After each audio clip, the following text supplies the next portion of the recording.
जो घटना हुई है, हमारे सांसद जियाउर रहमान जब संभल में ही नहीं थे और उसके बावजूद भी उन पर एफआईआर दर्ज करना, ऐसा उदाहरण कभी किसी को मिला होगा देखने को, सुनने को?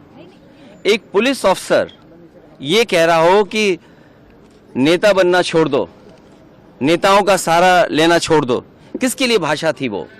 और मैं ये कहना चाहता हूं, हालांकि सब जानकारी आपके पास है, दुखद है कि नईम जैसे नौजवान की जान चली गई, बिलाल की जान गई है, रोमान की जान गई है, कैफ, अयान, और इसमें से कुछ कम उम्र के भी हैं। मुझे याद है जब मैं लखनऊ में प्रेस कर रहा था, उस समय जो जानकारी थी और जो जानकारी छिपाई जा रही थी, जब वहां पर लोकल स्तर से जानकारी हासिल हुई, तब मैंने कहा कि नईम की जान गई है और पुलिस की गोली से गई है। आप लोगों पे सब वीडियोस हैं, आप लोगों पे जगह जगह से वीडियोस मिले हैं, कवरेज है पूरा का पूरा कराया गया ये दंगा है।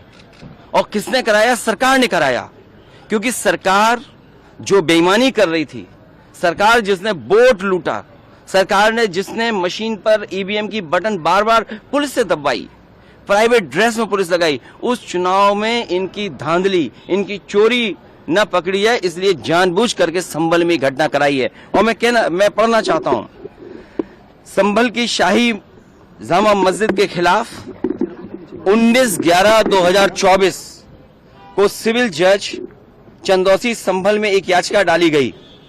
कोर्ट ने दूसरे पक्ष की सुने बगैर उसी दिन 19/11/2024 को सर्वे के आदेश दे दिए। ताज्जुब तो इस बात का है कि ऑर्डर मिलने के बाद ही संभल के जिलाधिकारी, संभल के पुलिस अधीक्षक आदेश को पढ़े बगैर 2 घंटे बाद ही सर्वे के लिए पुलिस बल के साथ शाही जामा मस्जिद पहुंच गए। जामा मस्जिद की कमेटी, जनप्रतिनिधि, उलेमा इकराम, सभी अधिवक्ताओं ने सहयोग दिया। जिस समय पहली बार सर्वे हुआ है और कोर्ट के आदेश के बाद पूरा का पूरा सहयोग, जो भी वहां जिम्मेदार लोग थे, जो भी जिम्मेदार वहां पर मौके पे थे, सबने सहयोग किया। जिलाधिकारी संभल और पुलिस अधीक्षक संभल ने 2.5 घंटे सर्वे के बाद कहा, अब सर्वे पूरा हो चुका है और अब रिपोर्ट कोर्ट को भेज दी जाएगी। दिनांक 22/11/2024 फ्राइडे को जुमे की नमाज के लिए लोग नमाज अदा करने के लिए जामा मस्जिद पहुंचे, लेकिन पुलिस प्रशासन ने बैरिकेडिंग लगा दी ताकि लोग नमाज न पढ़ सकें। उसके बाद भी लोगों ने संयम बरता, नमाज अदा की और किसी प्रकार का विरोध प्रदर्शन नहीं हुआ, किसी तरह की विरोध नहीं हुआ। 29 तारीख को कोर्ट की अगली तारीख तय थी।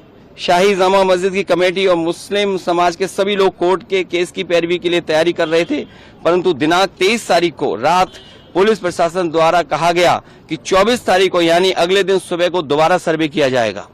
आखिरकार पहले एक बार सर्वे हो गया। ये आदेश पुलिस प्रशासन को किसने दिया कि दोबारा सर्वे आपका होगा, जब पहले सर्वे में सब लोगों ने सहयोग मदद की, पूरा सर्वे हुआ, किसी को आपत्ति नहीं थी सर्वे पर, लेकिन जानबूझ करके आगे शाही जामा मस्जिद की कमेटी और अधिवक्ता ने कहा कि एक सर्वे तो मुकम्मल हो चुका है, अब दूसरे सर्वे की क्या आवश्यकता है। कोर्ट के आदेश का हमने पालन कर दिया, अगर दूसरा सर्वे करना है तो दोबारा आदेश करवाएं, कोर्ट के आदेश के बाद हम दोबारा सर्वे करा देंगे। लेकिन जिलाधिकारी संभल और पुलिस अधीक्षक संभल ने कोई सुनवाई नहीं की और तानाशाही दिखाते हुए और सुबह के वक्त से पहले शाही जामा मस्जिद आ गए। शाही जामा मस्जिद कमेटी और मुस्लिम समाज के लोगों ने फिर भी धैर्य रखा और दोबारा सर्वे के लिए अंदर ले गए। सर्वे के दौरान करीब 1.5 घंटा बाद जब जनता को सूचना मिली तो वो इकट्ठा होना शुरू हो गए। लोगों ने सर्वे का कारण जानना चाहा तो सर्कल ऑफिसर ने उनके साथ गाली गलौज की और लाठीचार्ज करवा दिया, बुरी तरह से जख्मी कर दिया।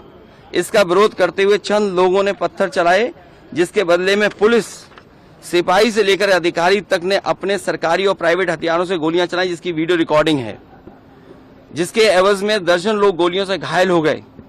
5 मासूमों जो कि अपने घर से सामान लेने के लिए निकले थे, उनकी मृत्यु हो गई। संभल का माहौल बिगाड़ने में याचिका दायर करने वाले लोगों के साथ पुलिस और प्रशासन के लोग जिम्मेदार हैं। इनको निलंबित किया जाना चाहिए और हत्या का मुकदमा चलाया जाना चाहिए। जिससे कि लोगों को इंसाफ मिल सके और आने वाले समय में कोई इस प्रकार की संविधान के खिलाफ गैर कानूनी घटना को अंजाम न दे जा सके। और बीजेपी के लोग ये कह रहे हैं कि संभल को बांग्लादेश बनाना चाह रहे हैं। देखिए, अगर आप बीजेपी की बात